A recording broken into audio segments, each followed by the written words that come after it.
Hola, com estàs? En les lectures de la Torà que estem en aquestes setmanes apareixen dos conceptes clau. Un és el de la santedat, el de la sacralitat, la kedushà, i l'altre és el de la puresa, la ta'arà. Veurem ara breument el significat que tenen els dos termes. Comencem per la kedushà, la santedat. Una cosa té santedat, una cosa o una persona té santedat quan compleix o està d'acord a la voluntat del Creador. Per exemple, un sadic és una persona que compleix els preceptes de la Torà a fil per randa i, per tant, és una persona que té un nivell de santedat, un nivell de kedushà molt elevat. O, per exemple, un rotlle de Torà, degut a que està escrit d'acord a la voluntat del Creador, també té molta santedat. Però, per exemple, un bolígraf normal, si s'utilitza per escriure un poema regular, té menys santedat. Però si utilitzem aquest mateix bolígraf per escriure poemes dedicats a Kadosh Baruch Hu, dedicats al Creador, aquest bolígraf adquireix d'alguna manera certa santedat. Vegem ara el concepte de ta'arà, de puresa.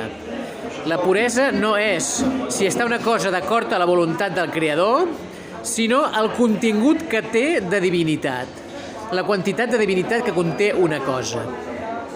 Per exemple, estem amb els objectes, amb recipients que són utilitzats per cuinar menjar kosher. Aquests recipients han de tenir certa puresa perquè seran utilitzats per contenir aliment i l'aliment té guspires de santedat que eleven l'ànima de la persona i eleven a la creació.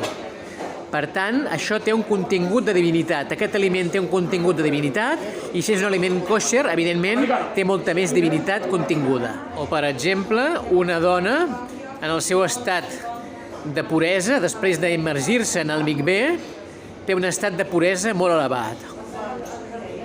Però una dona embarassada té un nivell de santedat, un nivell de puresa encara més elevat. I si està embarassada d'una nena en lloc d'un nen, té un nivell encara més elevat de puresa. Per què és això així? Perquè el contingut de divinitat que té una dona embarassada és superior al contingut de divinitat que té una dona no embarassada.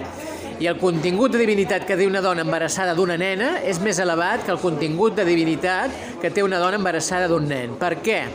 Perquè una dona que conté una nena pot tenir un fill, la dona, evidentment, pot tenir la nena o altres nens, i la nena que té en el seu embaràs, al seu torn, en el futur, podrà tenir més fills. I això és un nivell de ta'arà més elevat. I al mateix temps, a la inversa, quan una dona dona a llum un fill, aquesta dona adquireix un nivell d'impuresa. Per què adquireix impuresa? Perquè se li ha buidat certa quantitat de divinitat. Ha sortit del seu interior certa quantitat de divinitat i, per tant, adquireix cert nivell d'impuresa. Així doncs, hem vist en aquest shiur que és la kedushà, que és la santedat, que hem dit que era una cosa d'acord, o una persona d'acord a la voluntat del Creador, i hem vist la ta'arà, la puresa, que és el contingut de divinitat que té una persona o una cosa. Shalom.